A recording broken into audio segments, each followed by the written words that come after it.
טוב, נתחיל. אז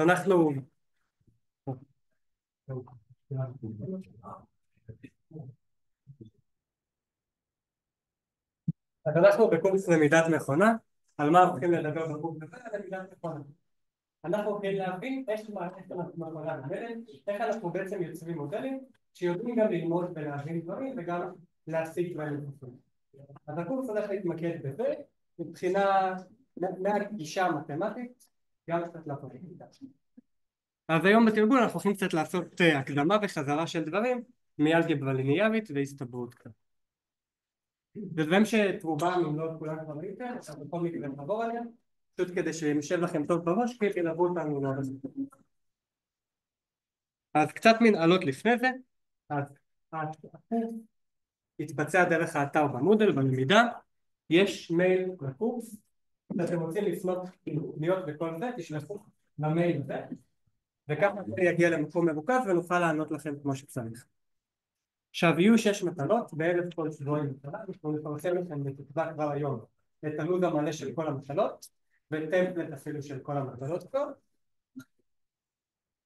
יהיו מטלות שהן תיאורטיות, יהיו מטלות שהן טכניקיות, יהיו מטלות שהן יעזרו בין זה.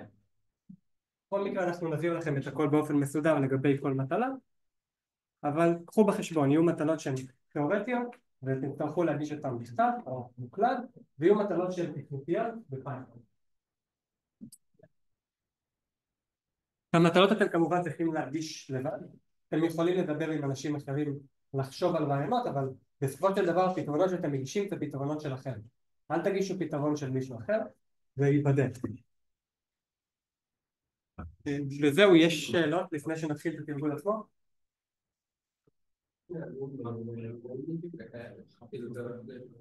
יש דף מנהלות שכבר שמנו לכם לינק אליו באתר הקורס, נקרא פוליסי ומנהלות, ושם מפורט גם התוכן למילואימניקים. אז נתחיל קצת מאלגברה ליניארית. אז הדבר הכי בסיסי באלגברה ליניארית כמובן זה מטריצות ווקטורים. לא תכנסנו לכם מה זה מטריצות ווקטורים, אבל כן נזכיר לכם כמה תכונות והגדרות שכן רלוונטיות. אז ההגדרה הראשונה זה דוט פרודקט, מכפלה סקלרית. מה אנחנו עושים במכפלה סקלרית? יש לנו 2 וקטורים באותו גודל, אנחנו כופלים אחד בטרנספורט של השני, ומה שאנחנו בעצם עושים זה למעשה עוברים על כל איבר וכל איבר וכופלים אותם וסוכמים. זו מכפלה סקלרית של וקטורים. אני מניח שאתם כבר מכירים את זה בעל פה, בכל מקרה. יש לנו גם הגדרה של וקטור יחידה. מה זה וקטור יחידה? זה וקטור שהגודל שלו הוא 1. כלומר שאם אנחנו ניקח, נעשה לו מכפלה סקלרית עם עצמו, מה שאנחנו קוראים לו נורמה, נקבל 1. אנחנו יכולים לנורמל כל וקטור מאוד בקלות, בכך שאנחנו מחלקים אותו בנורמה שלו. וווקטורים שהם אורתוגונליים אחד לשני, זה וקטורים שהמכפלה הסקלרית שלהם מביאה לנו את זה. מבחינה גיאומטרית הם פשוט ב-90 מעלות אחד לשני. כן, כי אנחנו יודעים להתייחס גם לדוט פרודקט, אפשר להתייחס לזה בצורה כזאת, בתור מכפלה סקלרית, אבל אנחנו גם יכולים להתייחס לזה בתור הגודל של הוקטור, הנורמה של הוקטור הראשון כפול הנורמה של הוקטור השני כפול קוסינוס הזווית במוד. אז כשהתוצאה מביאה לנו 0, הזווית ביניהם היא למעשה 90 מעלות. עכשיו, מהי מטריצה אורתוגונלית? מטריצה אורתוגונלית היא מטריצה ריבועית שמקיימת שאם ניקח את הטרנספורט של המטריצה ונכפול במטריצה עצמה, מכל אחד מהכיוונים נקבל את מטריצת הזהות.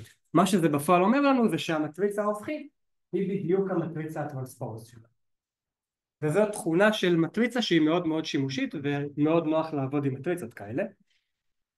כי חלק מהתכונות של מטריצות כאלה זה שכל שורה בכל עמודה, כמובן בנפרד, זה וקטור יחידה, וגם שכל סוג של שורות, או כל סוג של עמודות, לא שורה עם עמודה, אלא כל שורה עם שורה ועמודה עם עמודה, הם אורתוגונליים אחד לשני. מה שזה מאפשר לנו לקבל זה בעצם לקבל בסיס אורתונורמלי, שזה משהו שהוא מאוד שימושי. ואם אנחנו רוצים להסתכל על זה מבחינה גיאומטרית, זה מה שאנחנו בעצם מקבלים.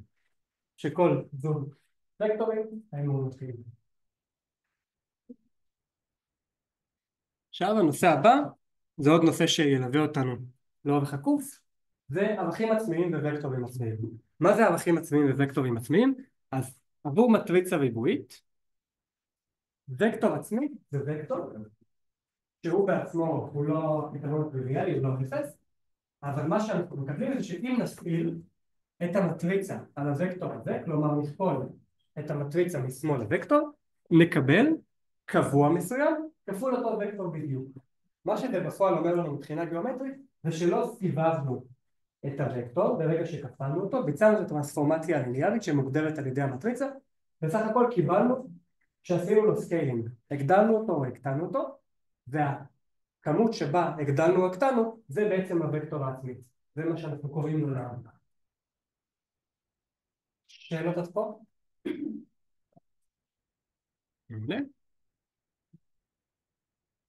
עכשיו, אנחנו יכולים לעשות פירוק לערכים ווקטורים עצמיים למטריצה, כמעט כל מטריצה, שמה שאנחנו בעצם מקבלים במצב הזה זה שאנחנו יכולים, עבור מטריצות כמובן לא כל מטריצה אפשרית, אבל עבור מטריצות שמקיימות תכונות מסוימות, אנחנו יכולים לכתוב אותן בתור מטריצה כפול מטריצה שהיא דיאגונלית, כלומר אלקטרונית, והאלכסון מכיל את הוקטורים, את הערכים העצמיים, כפול הערכים של המטריצה הראשונה. ומה זה המטריצה ה-Q הזאת? המטריצה Q הזאת היא מטריצה שמכילה בעמודות שלה את הוקטורים העצמיים. אז Q זה מטריצה, המטריצה הזאת זה מטריצה שמכילה בעמודות שלה את הוקטורים העצמיים של המטריצה, ולמדה, מה שיש לנו פה באמצע, זה מטריצה דיאגונלית שעל האלכסון יש לנו את הערכים העצמיים כמובן תואמים ביחס לסדר של העמודות. כלומר אם אנחנו נהפוך את העמודות ב-Q נצטרך גם להפוך במטריצה הדיאגונלית, אבל זה מה שאנחנו מקבלים, וזה נקרא פירוק אייגן דקומפוזישן, והוא מאוד מאוד נוח מהסיבה הפשוטה שהיא מטריצה דיאגונלית מאוד מאוד קלה, וגם את המטריצה Q אנחנו יכולים למצוא די בקלות אם אנחנו יודעים לחשב את הערכים והוקטורים העצמיים של המטריצה. עכשיו יש לנו משפט שנקרא משפט ספקטרלי, בספקטרל תיאוריה, שהוא אומר לנו שעבור מטריצה סימטרית מה שאנחנו בעצם מקבלים זה שה-Q הזאת שאנחנו נקבל היא אורתוגונלית. עכשיו, מה זה אומר מטריצה אורתוגונלית? כמו שראינו, זה אומר שהמטריצה זה בדיוק הטרנספורס. זה פשוט יותר פשוט מלחפש את האופקית ולמה זה טוב לנו? זה מאוד מאוד נוח כי אנחנו יודעים לחשב את זה מאוד בקלות. לחשב מטריצה הופכית זה לפעמים לא פעולה קלה בכלל, והיא גם פעולה שיכולה להיות כבדה חישובית גם אם היא כן קלה. כן. למה הופכית זה טרנספורס? זה עבור מטריצה שהיא אורתוגונלית. זה ההגדרה של מטריצה אורתוגונלית. מטריצה אורתוגונלית מוגדרת על ידי זה. למה זה מטריצה? למה מה? אמרת שזה מטריצה. לא. עבור מטריצה סימטרית המשפט הספקטרלי אומר לנו שאנחנו יכולים לכתוב אותה בצורה כזאת ש-Q היא בעצמה מטריצה אורתוגונלית, שזה מפשט לנו את הביטוי כי את זה אנחנו יכולים הרבה יותר בקלות לחשב, כי Q אנחנו יודעים איך למצוא, זה פשוט מטריצה שהעמודות שלה זה הוקטורים העצמיים. אז כל מה שאנחנו בעצם עושים זה עושים טרנספורם וקיבלנו Q טרנספורם. כן, שאלות?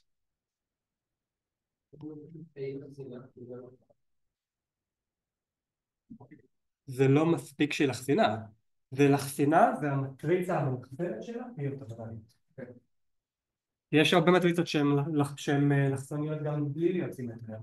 פשוט עבור מטריצה סימטרית הלחסון אפילו יותר קל.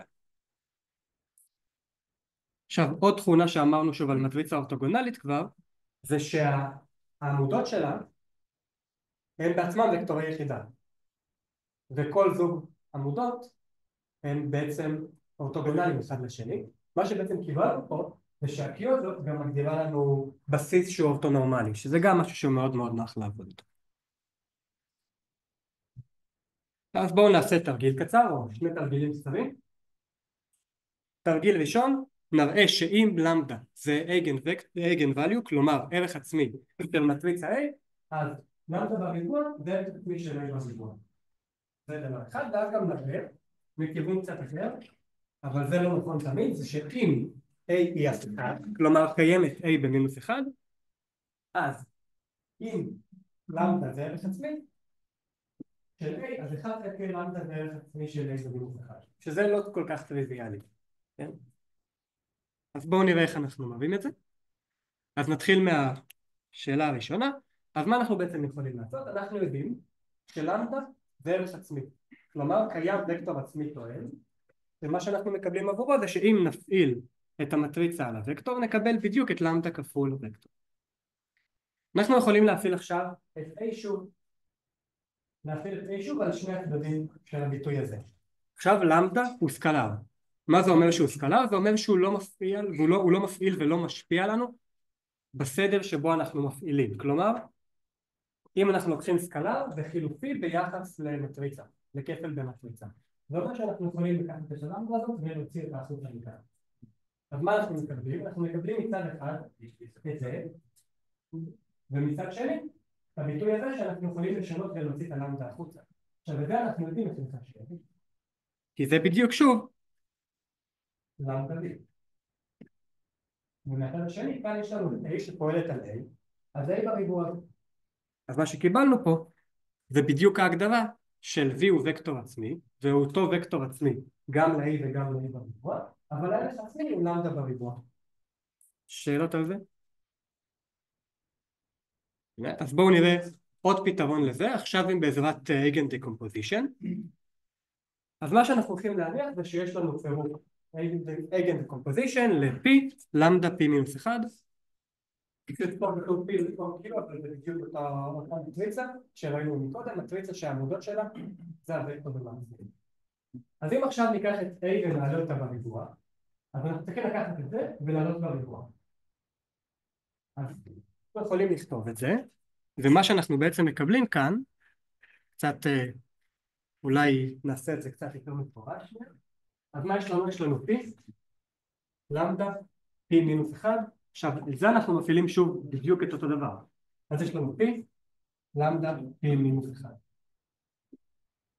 P מינוס 1, P זה פשוט מטריצת הזהות, ואנחנו מפעילים את מטריצת הזהות על כל מטריצה שאנחנו מקבלים בדיוק את אותה מטריצה, אז אנחנו מקבלים את מה שקיבלנו כאן, שזה P, למדה בריבוע P מינוס 1. מה זה אומר לנו אבל? זה אומר לנו שאנחנו יודעים שלמדה היא מטריצה שהיא אלכסונית. מה אנחנו מקבלים? אנחנו לוקחים מטריצה אלכסונית ומעלים אותה בריבוע. הערכים עצמיים גדלים בה. לא, האלכסון גדל. האלכסון גדל בריבוע בדיוק באותו ערך, אבל זה עדיין נשארת מטריצה אלכסונית. כלומר, לקחנו כל מה שהיה לנו על האלכסון והכפלנו כל ערך בריבוע. אז מה אנחנו מקבלים? אנחנו מקבלים בדיוק שאנחנו יכולים להגדיר את המטריצה הזאת בתור מטריצה חדשה, נקרא לה באיזה שם שנמצא, כבר לא בריבוע, אלא מטריצה באופן כללי שהיא אלכסונית. וזה שוב בדיוק ההגדרה של פירוק eigen decomposition. כן. כן. כי אם לקחנו מטריצה שהיא אלכסונית, אין לנו אותה בריבוע, אם A לא אלכסונה אנחנו לא יכולים לעשות את זה, כן. כן. בפתרון הקודם לא הנחנו שהיא אלכסונה, לא כל מטריצה שיש לה ערכים ווקטורים עצמיים היא בהכרח אלכסונה, אנחנו צריכים שלא יהיה לנו ניוון ודברים כאלה, אבל הנחנו פה שהיא לא אלכסונה. לא, זה היה בחלק השני של השאלה, שרצינו להראות של-A מינוס 1 יש ערך עצמי של 1 חלקי למדה. כן, באמת חשוב להדגיש שהנחנו פה במקרה הזה שהיא אלכסונה. זה לא אומר שזה לא נכון גם למטריצות שהן לא אלכסוניות, אבל זה בדיוק מה שראינו בפתרון הקודם. פה אנחנו מראים את זה איך בהנחה והיא אלכסונה אנחנו יכולים להראות את זה באופן כללי וגם בצורה קצת יותר רובסטית, כי אנחנו מראים את זה פה לכל הערכים העצמיים. כל הערכים העצמיים בריבוע זה הערכים עצמיים של המטריצה החדשה. כן. ההוכחה הקודמת הייתה עובדת לכל חזקה טבעית? כן. כך תפעיל ממש, אתה יודע?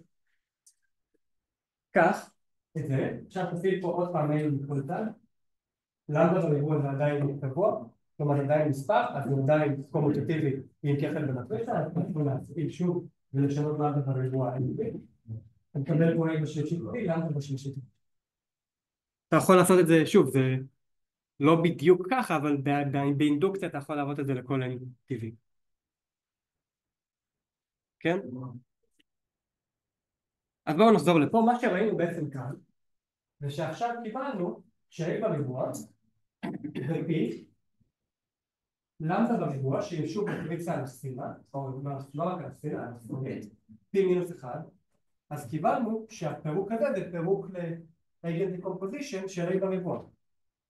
אבל המטריצה האלכסונית זה המטריצה שמכילה את הערכים העצמיים, והערכים העצמיים שהיא מכילה כאן עבור A בריבוע זה פשוט בדיוק הערכים העצמיים המקוריים אבל בריבוע. שאלות? מעולה. אז בואו נתקדם ונראה עכשיו את החלק השני של השאלה. פה אנחנו שוב מניחים ש-A היא הפיכה. אנחנו פה חייבים להניח ש-A היא הפיכה, שוב לא לספינה אלא הפיכה, כי אחרת אין לנו מה לדבר על A במינוס 1, לא קיימת A במינוס 1. בכל מקרה אז אנחנו מניחים שהיא הפיכה, אז מה אנחנו יכולים לעשות? אנחנו יכולים להתחיל מהביטוי שיש לנו כאן, ולהפעיל את A-1 על שני הצדדים. יש לנו פה בסופו של דבר וקטור, אנחנו יכולים להפעיל על הוקטור הזה עוד פעם טרנספורמציה ליניארית, שטרנספורמציה ליניארית אחרת. אז מה אנחנו מקבלים? אנחנו שוב יודעים ש-A במינוס 1 A זה, אז אנחנו מקבלים כאן מטריצת הזהות כפול V, שזה בדיוק שוב V. ומה אנחנו מקבלים מהצד הזה? אנחנו מקבלים שוב שלמדה הוא קומוטטיבי עם כפל במטריצות, אבל אנחנו מקבלים למדה כפול N מינוס 1 V. אנחנו יכולים עכשיו להעביר את למדה צד.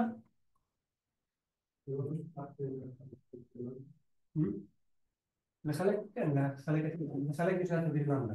זה קבוע, אנחנו יכולים לעשות את זה. ולמדה זה כאילו בגלל שהיא הפיכה למדה זה שלמדה היא לא 0? כן. כן, זה בהנחה ולמדה היא לא 0, אבל כן. זה בגלל שהיא הפיכה בכל למדה לא 0. זה גם נכון, אם היא הפיכה לא יכול להיות לנו ערך עצמי שהוא 0, זה לא יכול להיות. שאלה? מעולה. אז מה שקיבלנו בסך הכל זה שבאמת אם אנחנו מפעילים את A-1 על V, אנחנו מקבלים 1 חלקי למדה שזה קבוע כפול V. וזה שוב בדיוק ההגדרה של ערך עצמי ווקטור עצמי. כלומר, V הוא עכשיו במקרה הזה וקטור עצמי של A במינוס 1 עם ערך עצמי של 1 חלקי למדה. עכשיו בואו נפתור את זה שוב, עכשיו גם עם Eigen Decomposition, שוב עכשיו נניח שהיא לספינה, והפיכה, אז אנחנו שוב מתחילים מההגדרה הזאת. אבל עכשיו מה אנחנו רוצים לעשות? עכשיו בואו נסתכל על A במינוס 1. מה זה A במינוס 1? זה לקחת את זה ולהפעיל על זה מינוס 1. אבל מה קורה כשאנחנו מפעילים על כפל של מטריצות מינוס 1? אז אנחנו לוקחים את הסדר שלהם ומפעילים מינוס 1 על כל אחד מהם. כלומר אנחנו לוקחים את זה במינוס 1, זה מה שיש לנו כאן בהתחלה. לוקחים את זה, זה מה שישאר באמצע, וזה מה שהולך להיות בהתחלה. אבל מטריצה במינוס 1 בחזקת מינוס 1 זה בדיוק אותה מטריצה. אז מה שאנחנו בעצם מקבלים ש-A במינוס 1 ומטריצה למדה במינוס 1 היא במינוס 1.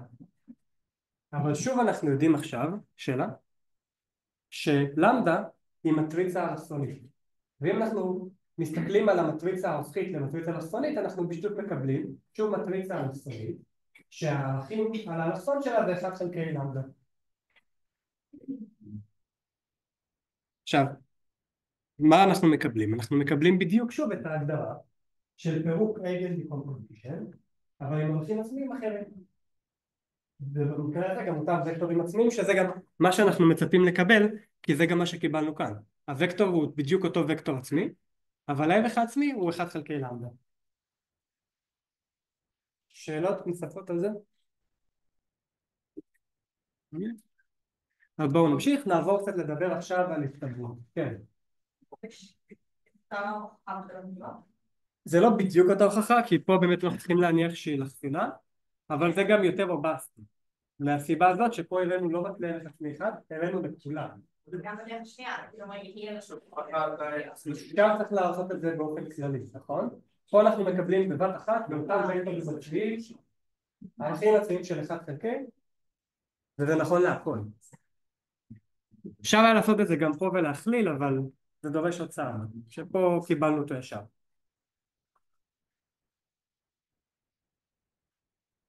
עכשיו בואו נעבור קצת לדבר על הסתברות.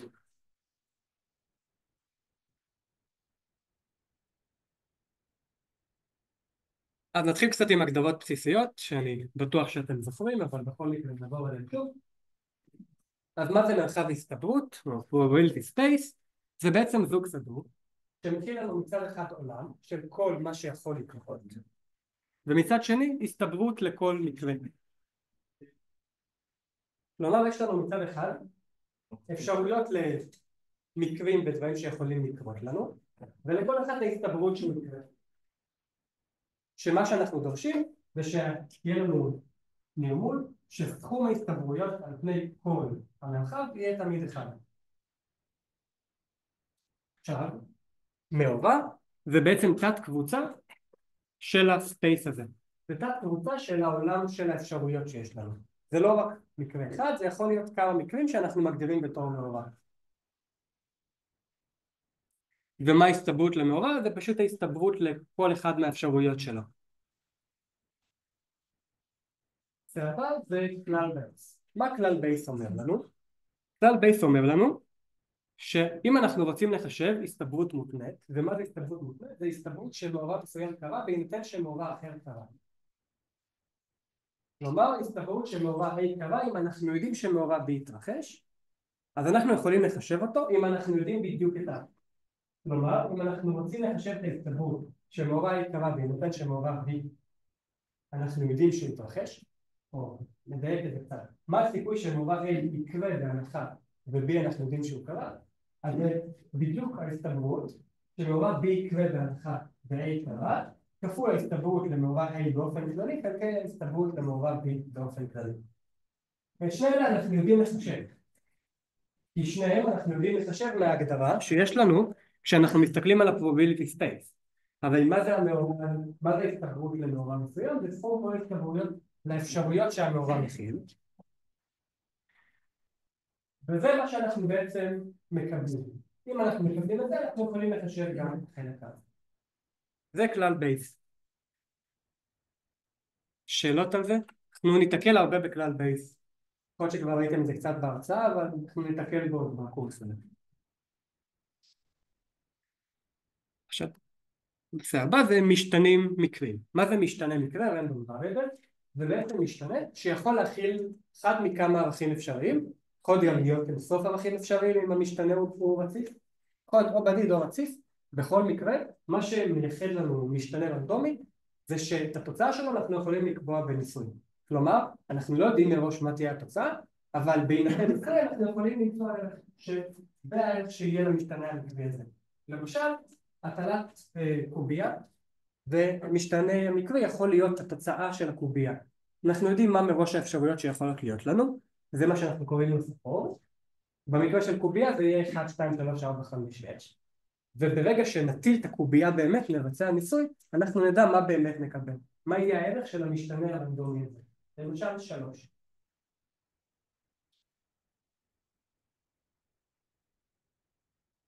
עכשיו בואו נראה דוגמה קטנה.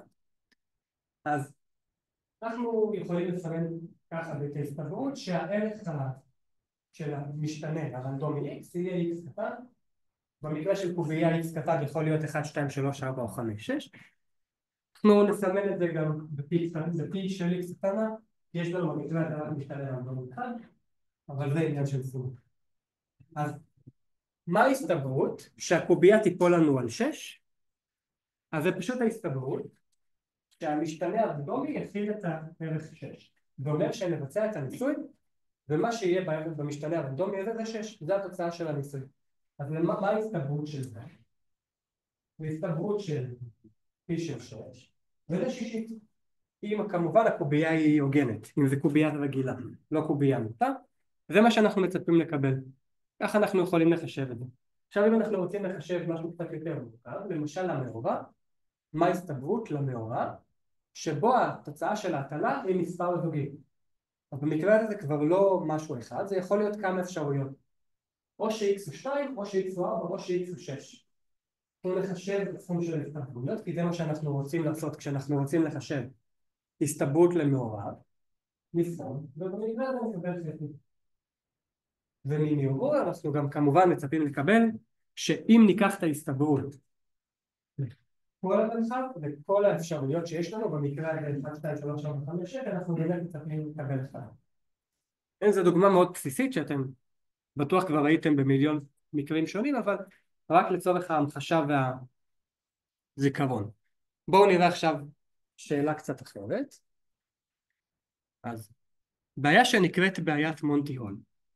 היא נקראת על שם מישהו שקוראים לו מונטי הול, שהנחה שעשועון, ובשעשועון היה משחק כזה. אתם עומדים מול 3 דלתות.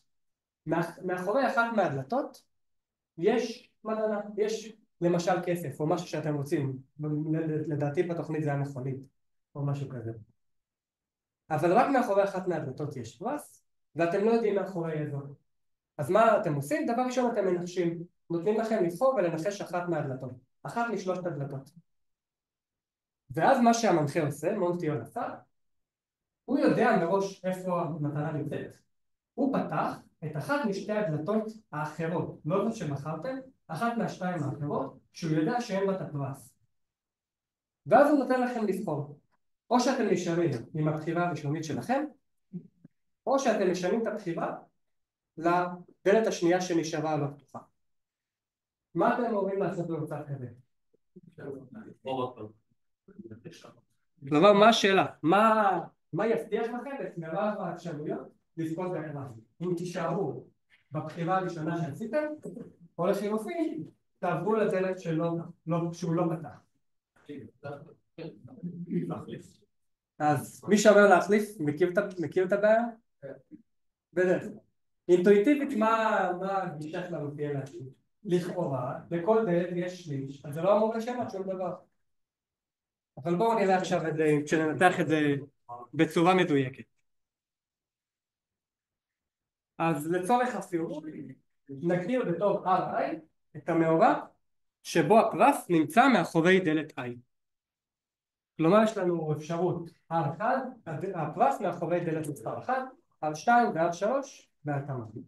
כמובן רק אחד מהם יכול להיות אפשרי בכל מספר. מהצד השני נגדיר גם בתור CI את הדלת שבה בחרנו בפעם הראשונה. למשל, אם בחרנו בהתחלה בדלת מספר 2, אז C2 זה בעצם המשתנה המקרי של מה שבאמת בחרנו בו. שאלות על הניסוח, על הפרמול? כן, במקרה הזה המשתנים האלה הם משתנים בינאריים. המשתנים הרנדומיים האלה הם בינאריים. בחרנו, לא בחרנו. אז בואו נבדוק מה עכשיו הסיכוי לזכות בכל אחד מהמקרים האלה. אז נתחיל מהמקרה שבו אנחנו נשארים עם הדלת הראשונה שבחרנו. אז מה הסיכוי שבו נזכה כשבחרנו בדלת, נשארנו עם הדלת הראשונה? אז הסיכוי שבחרנו בהתחלה בדלת 1 ו-C1, וגם הפרס היה מאחורי דלת 1 שזה R1. באופן דומה זה נכון גם אם בחרנו ב2 והפרס מאחורי 2, או בחרנו ב3 והפרס מאחורי 3. אז בואו נחשב את זה. אז פה יש לנו חיתוך של שני מאורות. מה הסיכוי לחיתוך של שתי מאורות? כפל של המאורות בהנחה והם בלתי תלויים. ובמקרה הזה אנחנו מן הסתם מניחים שהם בלתי תלויים כי הפרס נמצא בהתחלה. אז זה מה שאנחנו רוצים לחשב. עכשיו בהתחלה מה עוד אנחנו יודעים? שמאחורי כל אחת מהדלתות יש סיכוי שווה בהתחלה שזה יהיה שם, כי אנחנו לא יודעים איפה הדלת הנכונה, וזה לא שיש שם הטיה. כלומר, בכל אחד מהמקרים, P של R1 הוא שליש.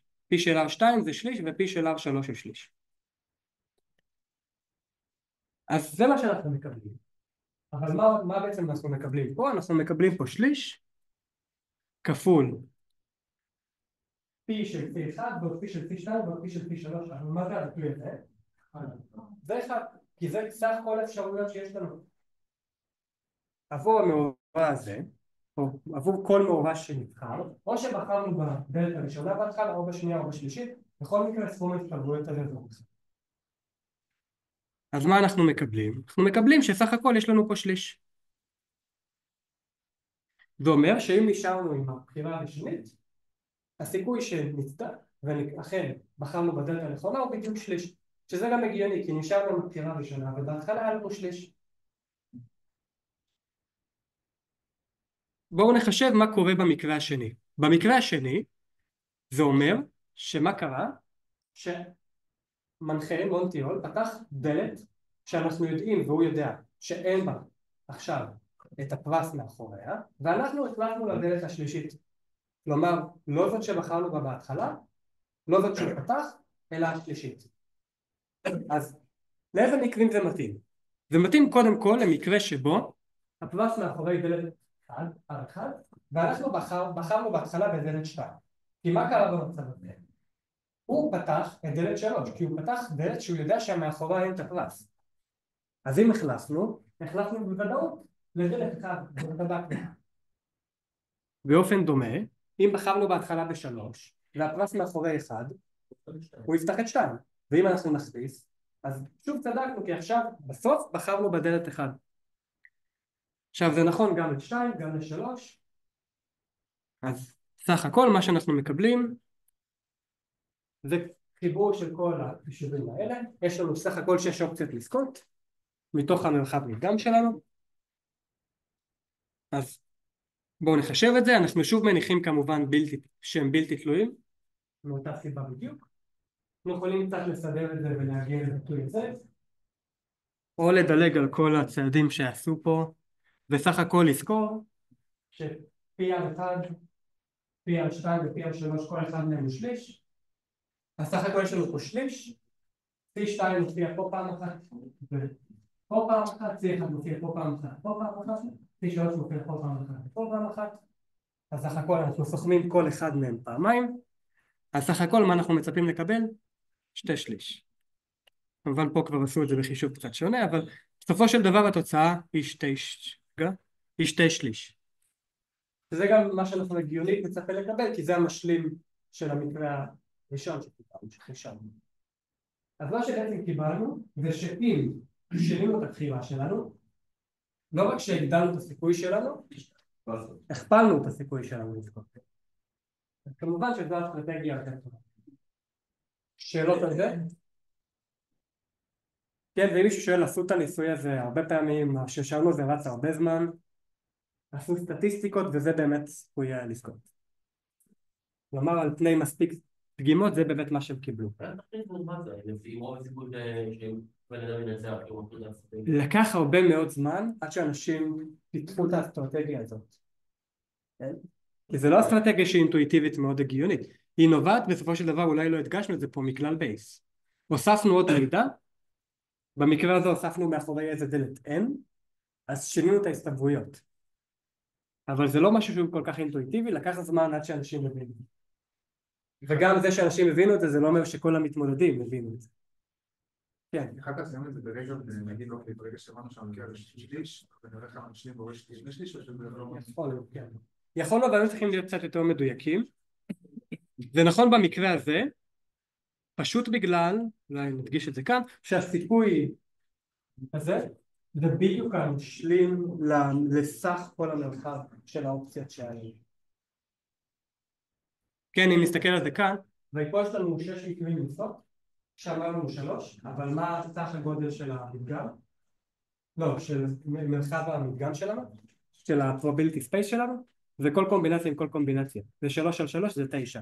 אז סך הכל באמת חיסינו את כל העולם. אבל זה לא בהכרח תמיד יקרה ככה. יכול להיות שיש מקרים שהם לא פה ולא פה. עוד שאלות על זה?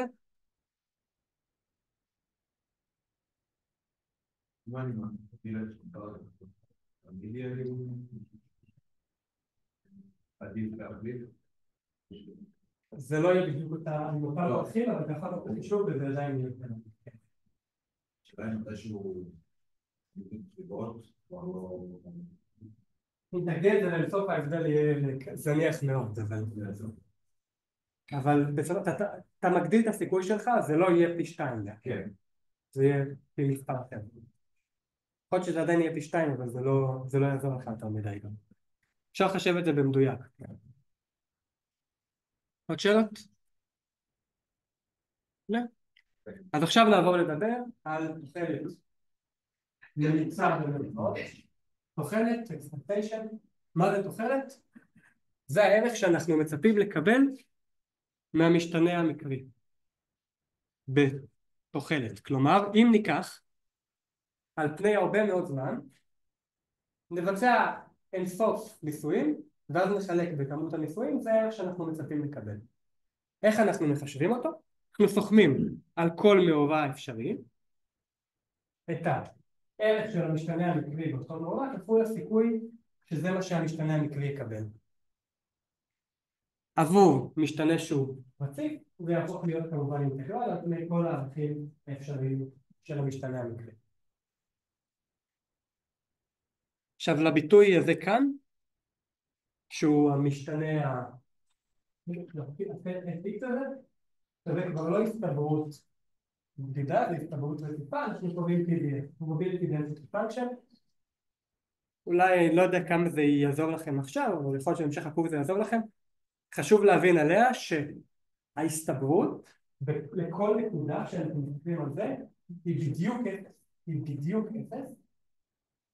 אבל אם אנחנו ניקח נקודה ונסתכל על טווח קטן שלה, אז שם רק נקבל הסתברות. אבל הסתברות של נקודה ספציפית היא תמיד אפס. כשאנחנו מסתכלים על משתנה שהוא רציף. כן, אנחנו לא יכולים להגיד שההסתברות של המשתנה הרציף יקבל אפס היא גדולה מאפס. היא בדיוק אפס. גם אם זה התוחלת או הממוצע של המשתנה. עכשיו, כמו שכבר אמרתי, לפי חוק המספרים הגדולים או Central Limit Theorem, מה שאנחנו נקבל זה שאם נבצע המון דגימות, אז הממוצע יהיה שווה לתוחלת. עוד משהו חשוב, והגדרות שילוו אותנו לאורך הקורס, זה variance, שונות וקובריאנס, שאני לא יודע איך מותר כאילו קובריאנס. שונות משותפת, נכון. נשאר על קובריאנס. אז מה זה השונות באופן כללי? אפשר להסתכל על זה בתור התוחלת של המשתנה פחות הממוצע שלו בריבוע. כאשר מיו זה התוחלת של המשתנה. כלומר, אם אנחנו כותבים את זה מפורשות, הווריאנס של x זה התוחלת של x פחות התוחלת של x בריבוע.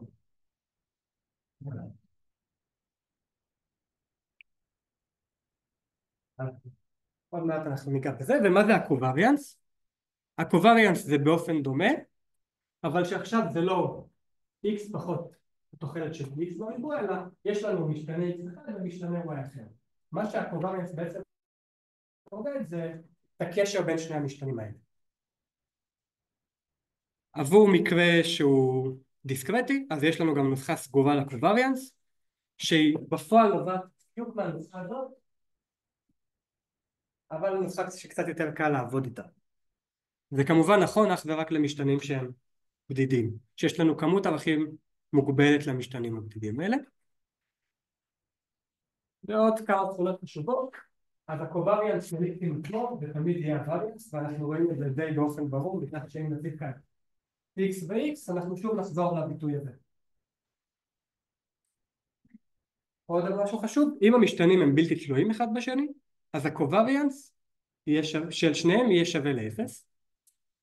זה אם הם בלתי תלויים לחלוטין.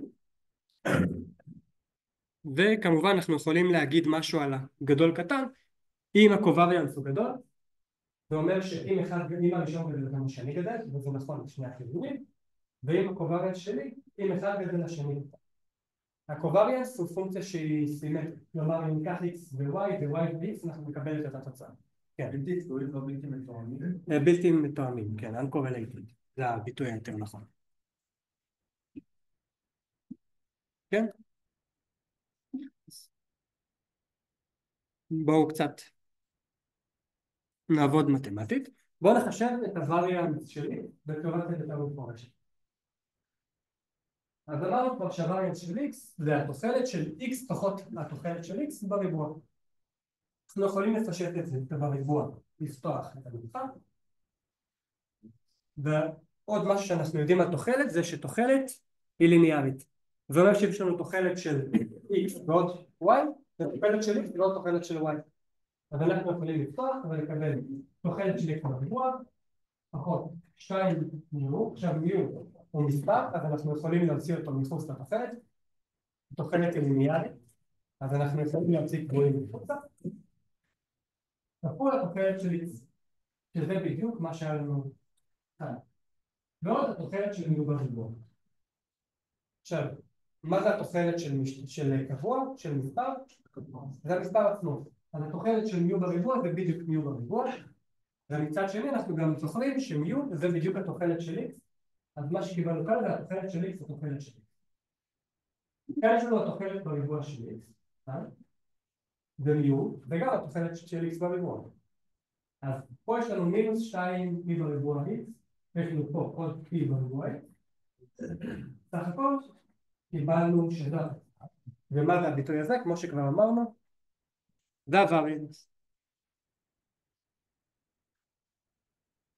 אז ביטוי מאוד נוח לווריאנס זה הביטוי הזה. התוחלת של x בריבוע פחות התוחלת של x כל זה בריבוע. כלומר, תוחלת הריבוע פחות ריבוע התוחלת. עכשיו, מה קורה אם אנחנו מסתכלים על שני משתנים? רוצים לחשב את הווריאנס של x ועוד y. אז אנחנו יכולים להציב בנוסחה שקיבלנו מקודם, אבל עכשיו להציב x ועוד y. אז יש לנו פה עכשיו שני כללים. בואו נחשב קודם כל את החלק הראשון. מה זה התוחלת של x ועוד y בריבוע? אז אנחנו יכולים שוב לפתוח את הסוגריים, לקבל x בריבוע ועוד 2xy ועוד y בריבוע. ושווה ל-e, אז לתוחלת של x בריבוע ועוד 2 לתוחלת של xy ועוד תוחלת של y בריבוע. מהצד השני, תוחלת היא ליניארית. זה אומר שהתוחלת של x ועוד y והתוחלת של x ועוד התוחלת של y. נעלה את זה בריבוע, ומה אנחנו נקבל? נקבל התוחלת של x כל זה בריבוע, ועוד פעמיים התוחלת של x התוחלת של y, ועוד התוחלת של y בריבוע.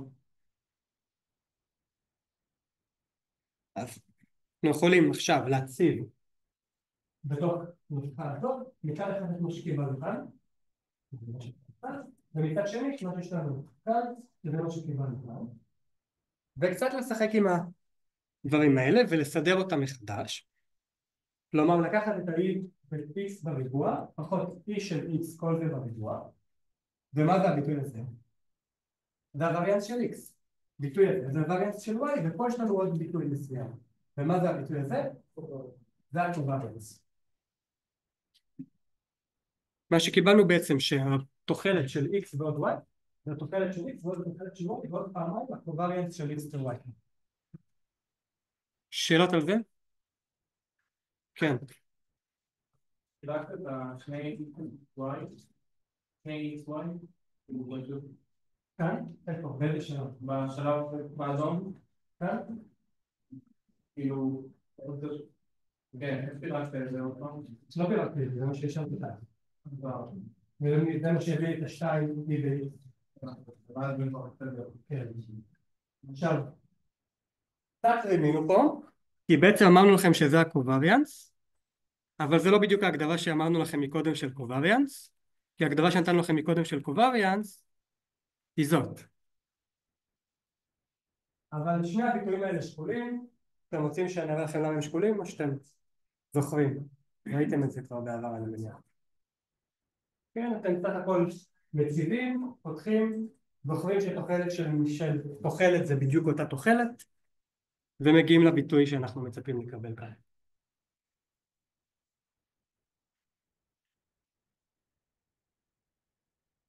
אז זו נוסחה שחשוב לזכור, ואם המשתנים הם uncorrelated, מה שאנחנו מקבלים שהקובריאנס הוא 0, והשונות המשותפת היא בדיוק השונות.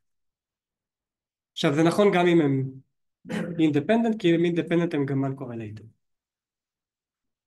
כן, זה מה שחשוב לזכור. אם משתנים הם בלתי תלויים גם בלתי מתאמים והקובריאנס שלהם הוא 0, האם זה עובד גם בכיוון השני? לא בהכרח. כלומר יכול להיות שהקובריאנס שלהם הוא 0, אבל הם כן תלויים אחד בשני. שאלות עד פה? כן, אתם זוכרים, אז הם משתנים בלתי תלויים. משתנים בלתי תלויים ובעצם משתנים שהסיכוי שאחד יקרה, שהסיכוי שאחד וגם שני יקרה, פי של x1 x2 שווה לפי של x1 כפול פי של x2. כלומר אנחנו יכולים לפרק אותם לכפל של הסתברויות. אם זה מתקיים תמיד, המשתנים הם בלתי תלויים. אז הנושא הבא, התפלגות נורמלית או התפלגות גאוסיאנית, משהו שאנחנו נעבוד איתו הרבה. התפלגות גאוסיאנית מוגדרת על ידי שני ערכים. מוגדרת על ידי ממוצע, שאנחנו מסמנים בדיוק, ומוגדרת על ידי סטנדרט דוויאשן, שזה בעצם סטיית תקן, שאנחנו מסמנים בסיגמה, הווריאנס, השונות, זה סיגמה בריבוע. והמשתנים שהם מגדירים לנו התפלגות גאוסיאנית. התפלגות גאוסיאנית של משתנה אחד, נראה בטבלה הזאת, יש לנו סוג של פעמון, סביב שהמוקד שלו, זה מה שאנחנו מסמנים בתור הממוצע, וסטיית התקן קובעת כמה הוא רחב ולא רחב. ככל שסטיית התקן תהיה יותר גדולה, הוא יהיה יותר רחב. והוא יהיה יותר רחב וגם יותר נמוך, כי עדיין אנחנו צריכים שהאינטגרל על גבי כל המשטח, שבסכום ההסתברויות תהיה 1. זאת הפונקציה של ההסתברות, ה-PDS, ה-Probability Density Function, של משתנה גאוסיאני. מכירים, אני מניח. עכשיו, בקורס הזה אנחנו הולכים להרחיב את זה ליותר מממד אחד, לממד יותר גדול. עכשיו זה כבר לא משתנה גאוסיאני יחיד, זה נקרא Multivariate Gaussian Distribution. מה זה בעצם אומר? זה אומר שיש לנו עכשיו משתנה לא בממד אחד, אלא ב-n ממדים, ועל גבי כל אחד מהממדים יש לנו משתנה גאוסיאני אחר. כלומר, לכל ממד יש את המשתנה הגאוסיאני שלו. אז עכשיו ההתפלגות מוגדרת שוב על ידי שני גדלים, אבל הם כבר לא גדלים בודדים. יש לנו את מיו, שהוא עכשיו וקטור. כלומר, הוא וקטור של הממוצע והמרחב הדו-ממדי שלנו, ה-n-ממדי שלנו. וקטור של מה אותם? וקטור של איפה הממוצע נמצא על גבי המרחב החדש שלנו שהוא n-ממדי. כלומר, אם היה לנו ממד אחד, אז זה פשוט בדיוק הנקודה. אבל כשאנחנו בדו-ממדים, למשל אם זה בשני ממדים, זה הנקודה על גבי המישור הדו-ממדי. זה וקטור שכל ערך שלו, כלומר כל ערך בוקטור, זה התוחלת על גבי אותו ציר, על גבי אותה קורדינטה. זה דבר אחד. והערך השני, מה שיש לנו כאן, הסיגמה הזה זה מטריצת קובריאנס. איך מטריצת קובריאנס מוגדרת? היא מוגדרת בצורה כזאת ש CIJ זה פשוט הקובריאנס של XI עם XJ. אז תכונות חשובות על המטריצה הזאת, קודם כל, היא סימטרית. למה היא סימטרית? כי כמו שראינו, קובריאנס הוא סימטרי. אם נחליט ביניהם אנחנו נקבל בדיוק את אותו דבר. אז המטריצה סימטרית. ומה לגבי האלכסון שלה? מה הוא מכיל? הוא מכיל את הווריאנס של אותה קורדינטה. גם זה ראינו שהקובריאנס של X עם עצמו זה הווריאנס. אז איך נראה הפונקציה Probability Density Function של משתנה גאוסיאני ל-n-ממדים? אז היא נראית הביטוי הנחמד הזה, ששוב מוגדר על ידי שני פרמטרים, מיו, שבמקרה הזה הוא עכשיו וקטור, ולכן מה שאנחנו מקבלים כאן בפועל זה מכפלה קודם כל של הוקטור הזה במטריצה הזאת, או המטריצה ההופכית, ואז אנחנו גם יכולים כמובן לכפול את זה שוב בשביל לסגור ולקבל מכפלה סקלרית. כדי שכמובן אנחנו צריכים לקבל את זה בסופו של דבר סקלרית, קונקט לקבל מעט סקלרית. וכאן יש לנו ון של נראות, כלומר יש לנו פה שתי פאי חלקת 0.2, ואנחנו מצפים לקבל, כי לכל מימד יש לנו שורש שתי פאי, ויש לנו את הדטרמיננטה בחזקת השורש של הדטרמיננטה שמביא את הקובריאנס, שזה בעצם מנרמל לנו את הבעיה, בשביל שסכום ההסתברות במקרה הזה על פני כל הממדים, כשנבצע אינטגרל לממדים, נקבל עדיין 1. זה מחליף לנו את הסיגמה שהיה לנו כאן עבור ממד אחד. עד עכשיו יש לנו את שוב זה שורש, כי שם גם היה לנו שורש, אומנם סימנו את זה בתור סיגמה, אבל המשתנה של הווריאנס זה סיגמה בריבוע. אז עכשיו זה שורש של הדטרמיננטה של מטריצת קובריאנס. שאלות על זה? וכמובן שבמקרה הזה x והם יהיו שני וקטורים.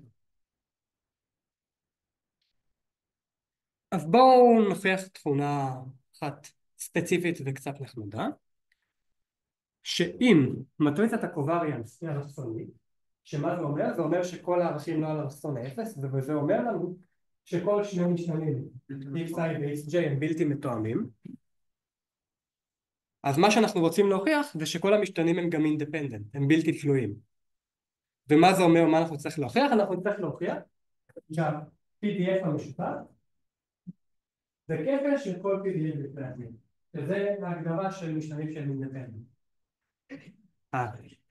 ההתפלגות המשותפת זה כפל ההתפלגויות של כל אחד מהם בנפרד.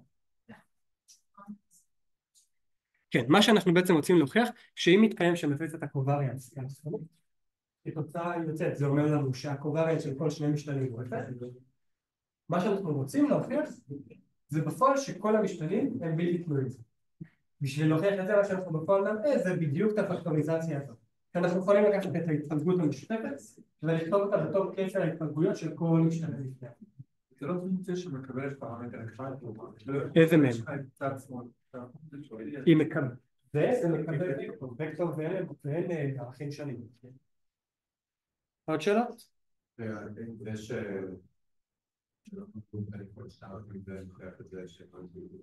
זה מה שאנחנו נרצה להראות. זה מה שנרצה להראות. שזה נכון, רק אם זה נכון לכל. זה כל שם שונים. ואמרנו שזה נכון כי אם הקובריאנס הוא 0 זה אומר שהם לא בלתי תלויים. אם הקובריאנס 0 זה אומר שהם בלתי מתואמים, זה לא אומר שהם בלתי תלויים. אנחנו רוצים להוכיח שבכל זאת במקרה הזה והם בלתי תלויים. זה לא אומר שזה תמיד יהיה נכון, אבל עבור המקרה הזה אנחנו רוצים להראות שהם אכן בלתי תלויים. בלתי תלויים זה ההגדרה שמתמודדת על התפלגויות, ובלתי מתואמים זה בדיוק ההגדרה של הקובריאנס. אבל אם הם בלתי מתואמים זה לא אומר שהם בלתי תלויים. כלומר, וזה מה שאנחנו רוצים להראות כאן במקרה הזה. אני רוצה להראות פה בלתי תלויים לא רק בזוגות, לא? לא. מה שאני רוצה בעצם להראות כאן זה שאם כל המשתנים האלה הם בלתי מתואמים, אז הם גם בלתי תלויים. שזה לא תכונה שתמיד נשאלים. אבל אם הם כן היו בלתי תלויים, אז כן הקובריאנס המשותף שלהם היה שווה. כן, זה אנחנו יודעים. כלומר, אם הם בלתי תלויים, אנחנו מקבלים ישר שגם הם בלתי מתואמים. אבל במקרה השני זה לא תמיד נכון. אז בואו נראה את זה. אז בואו נראה מה יש לנו בפועל. אז עכשיו אנחנו יודעים שהמטריצת הקובריאנס שלנו היא אלכסונית, אז אנחנו מקבלים משהו מהצורה הזאת. כי האלכסון שלה זה תמיד הווריאנס של כל משתנה בפני עצמו. אז יש לנו סיגמה אחד בריבוע עבור משתנה הריבוע עד כדי. אז אם אנחנו מסתכלים על הדטרמיננטה, מהי דטרמיננטה של מטריצה אלכסונית? וזה פשוט מכפלת האיברים על האלכסון. נציב את זה בנוסחה שאנחנו כבר יודעים שמתקיימת. אז אנחנו מקבלים מצד אחד את זה כאן. ועכשיו גם את זה אנחנו יכולים לפתוח. בעזרת מה? אז אנחנו פותחים את זה בצורה כזאת. אנחנו יודעים שעכשיו סיגמה במינוס 1 היא גם מטריצה אלכסונית. שמה הערכים במינוס שלה? 1 חלקי, הוכחנו את זה מקודם. אז אנחנו יכולים להוציא את זה החוצה, ומה שאנחנו מקבלים כאן זה בדיוק מכפלה סקלרית של מספר את עצמו, כלומר, זה הנורמה. נורמה בריבוע. נורמה? מה הנורמה? זה הנורמה. מה הנורמה? מה הנורמה? אנחנו מוצאים את זה ככה, אז יש לנו x למינוס. מינוס מיוט טרנספורס כפול x למינוס מיוט. זה הנורמה. זה הנורמה בריבוע. מה רוצה להראות כאן?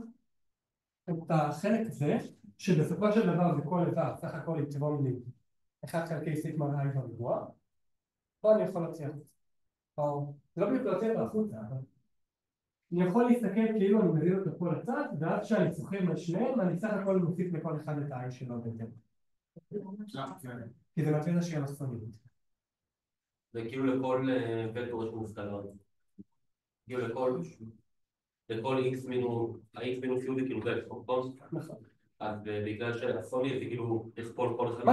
מה שבפועל אנחנו עושים, אנחנו לוקחים את הוקטור הזה, וכל אחד מהאחים שלו כופלים בהתאמה, ואחד חלקי סיגמה i בריבוע. כן, ואז כשאני כופל את זה וזה, זה בדיוק מה שאני מקבל, אני מקבל את הנורמה פה, כמובן לכל ה לפני עצמו, זה סכום לבריאות, חלקי סיגמה i בריבוע. למישהו לא ברור המעבר הזה? עכשיו,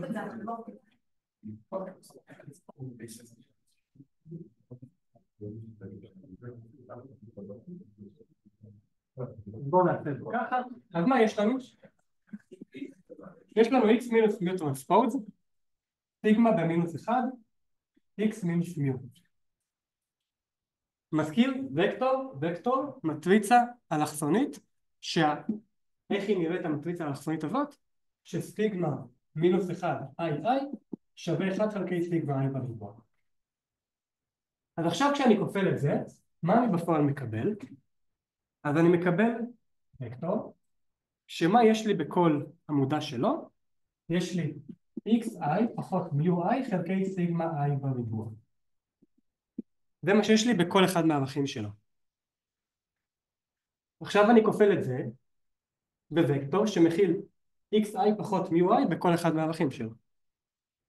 אז כשאני עכשיו אעשה מכפלה סקלרית ביניהם, אז אני כופל כל וקטור, כל ערך מכאן עם כל ערך מכאן, התואם לא. אז מה שאני אקבל עבור כל i, ובסוף אני סוכם על פני כל i, ואני אסכם על פני i מאחד עד n, מפה אני מקבל xi פחות μi, ומכאן אני מקבל xi פחות μi חלקי סיגמה i בריבוע. וזה בדיוק הביטוי שיש כאן.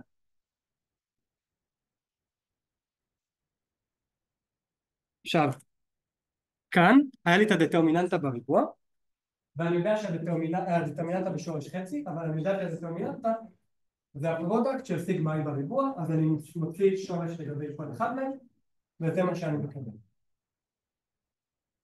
אבל מה עוד אני יודע להגיד? אני יודע שהאקספוננט של a ועוד b זה כפל האקספוננטים. אז עכשיו גם את הסיגמה הזה אני יכול להוציא החוצה ולהכניס את זה בתור פרודקט.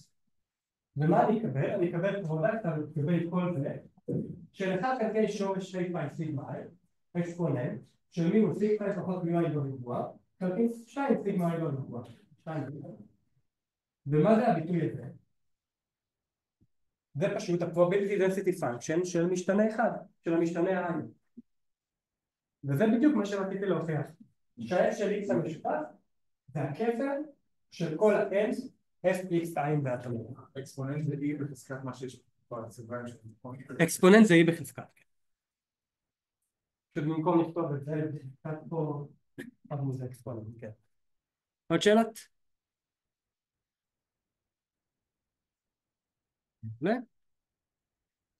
בואו נראה בתכונה.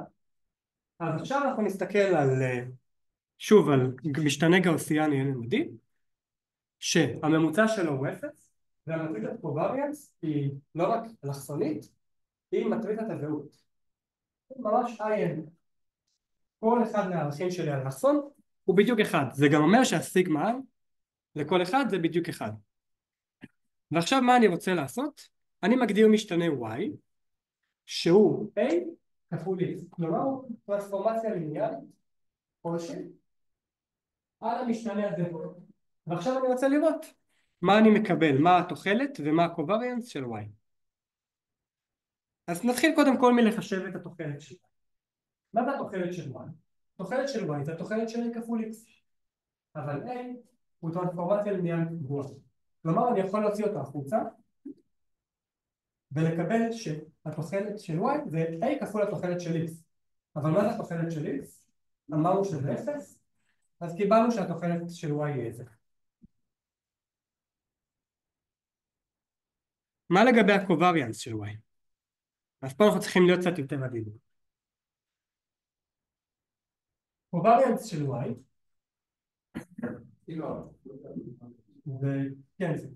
אני חושב זה אמור להיות וריאנס, כן, זה סתם טעות. טעות במצגת, אז זה וריאנס, כן. כי מה שכתבנו פה בפועל, או קובריאנס של y עם עצמו, או וריאנס. מה?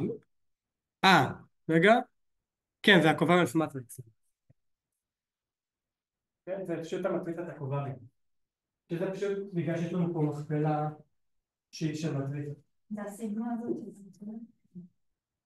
בפועל זה הסיגמה הזאת, כן? כשפה אנחנו מסמנים אותה קצת בצורה מוזרה.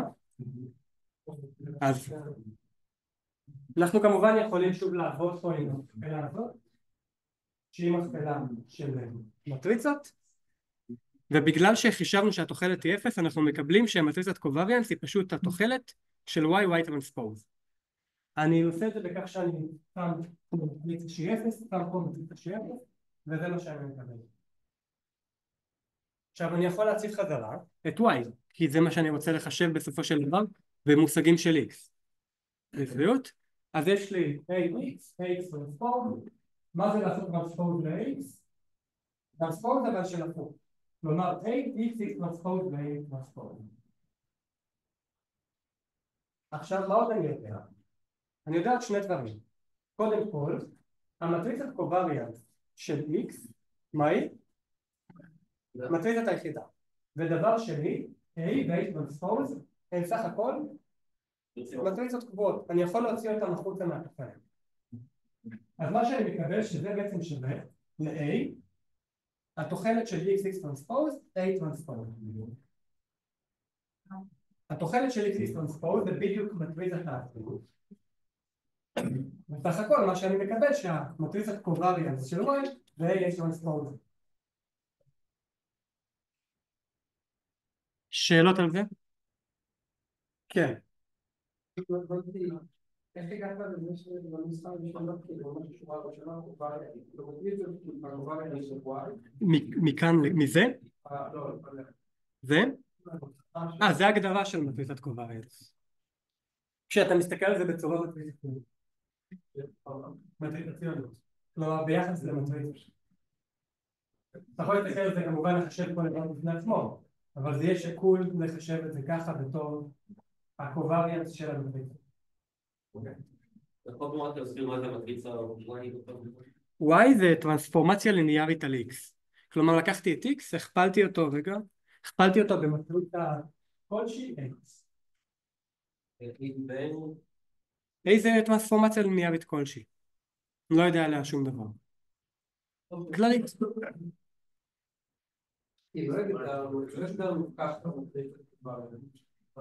לא, אפשר להגדיר מטריצת קובריאנס ככה עבור המשתנה שלו, שזה כבר משתנה שהוא ממדי או אין ממדי במקרה הזה, ואפשר גם להגדיר את זה בדיוק בצורה מפורשת של כל זוג ערכים, אבל זה יהיה שקול. שקול מתוחלת מליניאריות של תוחלת. שאלות נוספות? התשובה של הפנייה מהפות זאת? מכאן לכאן? לא. זאת? זה משהו שאני מספיק. לא, סתם שהמקום זה נכון, אבל הממוצע שלי הוא אפס. ולכן הקובריאנס של x זה בדיוק כמו שקיבלתי עבור y. עוד שאלות? מעולה.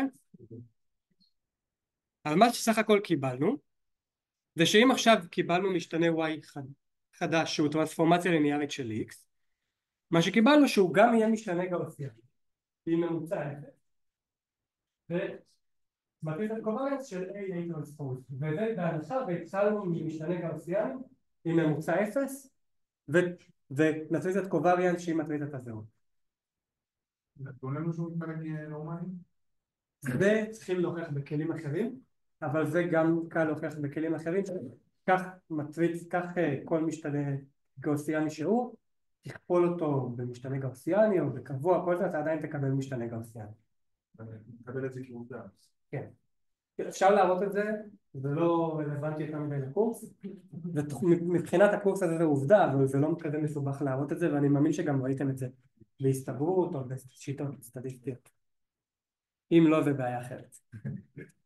שאלות נוספות? מעולה. אז בואו נמשיך לנושא נוסף. הוא לא בדיוק לא אלגברה ליניארית והוא גם לא בדיוק פרוביביליטי, אבל זה גם נושא שילווה אותנו בקורס, לא מעט. הנושא של גרדיאנטים. ולא סתם גרדיאנטים, אלא תזוזה בכיוון גרדיאנט. מה שאנחנו בעצם רוצים לטעון בקורס הזה, ואנחנו יכולים להשתמש בו הרבה, זה שאם אנחנו לוקחים עבור פונקציה בעין ממדים גרדיאנט, והולכים בכיוון של הגרדיאנט, אנחנו מקסמים את הפונקציה. זה מה שאנחנו רוצים לטעון, ובואו נראה למה זה נכון. וכמובן עוד לפני זה בואו נראה בכלל מה זה גרדיאנט, נזכיר לפחות מה זה גרדיאנט. רגע. אז מה זה גרדיאנט? גרדיאנט זה וקטור שמכיל נגזרות חלקיות של הפונקציה. כלומר, יש לנו פונקציה בדין ממדים, אז הגרדיאנט שלה, אנחנו מסיימים את זה בתור משולש. הגרדיאנט שלה זה וקטור שכל עמודה שלה היא לגזור את הפונקציה לפי אחת מהקורדינטות. בואו נעשה דוגמה. אז אם יש לנו למשל פונקציה של f של x שהיא הנורמה של x בריבוע, שזה x טרנספורט x, אז מה אנחנו בעצם יכולים לקבל? אם אנחנו גוזרים לפי אחת מהקורדינטות את זה, אז מה אנחנו מקבלים? אנחנו מקבלים שהערך היחיד שרלוונטי לנו בסכימה הזאת, שהוא לא נעלם, זה בדיוק איפה שהקורדינטה הזאת מופיעה. הרי תופיע לנו פה בתור xi בריבוע, אז מה שאנחנו נשאר איתו כשנגזור זה 2x. אז אנחנו נקבל בעצם וקטור חדש, כשנבצע את הגרדיאנט, שבכל אחת מהקורדינטות, בקורדינטה הראשונה מופיע 2x1, בקורדינטה השנייה 2x2, בקורדינטה השלישית 2x3. כלומר, מה שאנחנו בעצם מקבלים זה שהגרדיאנט של f במקרה זה 2 כפול הוקטור שהתחלנו. זה כאילו הכיוון בכל אחד מהממדים, נכון? זה לא בדיוק הכיוון, כי בכל אחד מהממדים זה רק נקודה, כלומר זה רק ערך. מה שקיבלנו הגרדיאנט עצמו בפועל זה וקטור שמרכיב את כל הנגזרות החלקיות. ככה הוא מוגדר, כן? זה וקטור שכל אחת מהקורדינטות שלו זה נגזרת חלקית לפי אותה קורדינטה. עכשיו, למה זה חשוב לנו? וזה בדיוק מה שאנחנו רוצים לדבר עליו, שזה העניין של המקרה. אז בואו ניקח את הפונקציה f שלנו, סביב נקודה מסוימת, שזה הערך שיש לנו עכשיו לה, ונעשה לה הזזה קטנה. הזזה קטנה בגודל אלפא בכיוון d, d הוא וקטור בכיוון, וקטור בתחילה, בכיוון מסוים. d הוא וקטור, אלפא הוא קבוע. אז אם נעשה פיתוח טיילור מסדר ראשון, מה אנחנו נקבל? אנחנו נקבל שבקירוב טוב, במידה ואלפא הוא קטן, אז אנחנו מקבלים שזה בקירוב f של x0, שזה הערך שיש לנו בדיוק באותה נקודה, ועוד אלפא כפול הגרדיאנט, שאנחנו מציבים את הנקודה שבה אנחנו נמצאים, כפול d. איך מראים את זה? די בקלות. מה שאנחנו בסך הכל עושים, אנחנו נזכרים איך נראה טיילור, אז איך נראה טיילור? f של x0 וקטור, לא a וקטור, ש-a קטן, זה f של x0, ועוד f קטן. x0, אבל במקרה הזה זה d ממדי, אז זה כבר לא נגזרת בגרדיאנט, כפול x0 פחות, אני מראה את הדיון בזה. אני לא חושב זה בקומטר, אז אני רק דיבור על זה. כן, אני מראה את זה לא בספורמה. רק ברעיון. מה זה לעשות טיילור סביב נקודה? זה כל פעם לכתוב את הנגזרת כפול המרחק מהנקודה. אז הוא מקבל פה x0 ועוד a פחות x0, שזה בעצם הנקודה שבאנו. אז אנחנו מקבלים בדיוק את מה שקיבלנו פה. אם לא ראיתם טיילור, אז זו התוצאה. טיילור לא מאוד רלוונטי יותר מדי, רק בשביל להבין טיילור זה קירוב של לקחת את הפונקציה ולפסול אותה בתור סכום של טוב תפקוד עם נגזרות. במקרה הזה זה דו-ממדי, אז זה לא נגזרת, זה יהיה גרדיאנט. כי איבר הבא זה כבר לא יהיה גרדיאנט, זה יהיה פלוסיאן, אבל זה בכלל לא רלוונטי לנו בקורס הזה. בכל מקרה, מה שאנחנו מקבלים זה שכקירוב ראשון אנחנו מציבים פה את הגרדיאנט בנקודה x0 כפול המרחק שלנו מהנקודה שממנה אנחנו מסתכלים. זה בדיוק x0 במקרה הזה בעוד אלפא d פחות x0, אז זה מביא לנו את האלפא כאן ו-d, את האלפא הוצאנו לצד פשוט בגלל שהוא קבוע, ו-d זה וקטור. יש לנו פה מכפלה סקלרית. ועכשיו אנחנו שואלים כזה דבר, אנחנו רוצים להביא את הפונקציה למקסימום בהינתן תזוזה בגודל אלפא. בגודל אלפא בכיוון מסוים. אז מה הכיוון שבאמת ימקסם לנו את הפונקציה? כלומר, איזה וקטור D אנחנו צריכים לקחת וקטור יחידה בשביל לקבל שהערך של הפונקציה יגדל בצורה הכי גדולה. אז נשים לב שיש לנו מכפלה סקלרית של הגרדיאנט של f, שזה וקטור, כפול וקטור d. וכמו שאמרנו, מכפלה סקלרית אנחנו יכולים להתייחס עליה גם בתור נורמה של זה, כפול נורמה של זה, כפול קוסינוס הזווית ביניהם.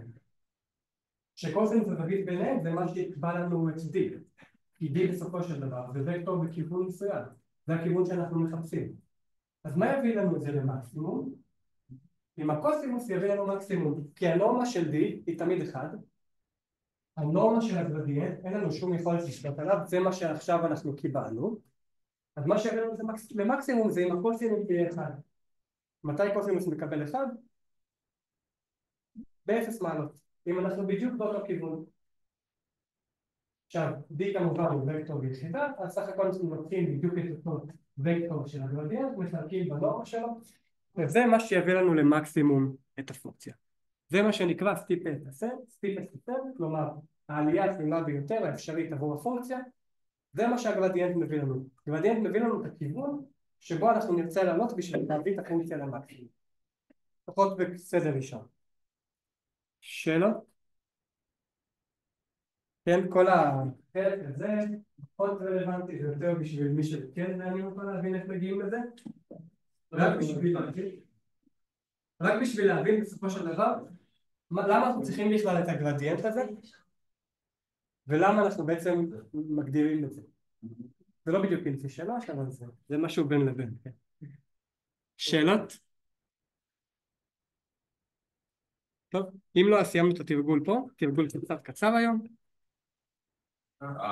אפשר לעשות שאלה על אחת ודאי.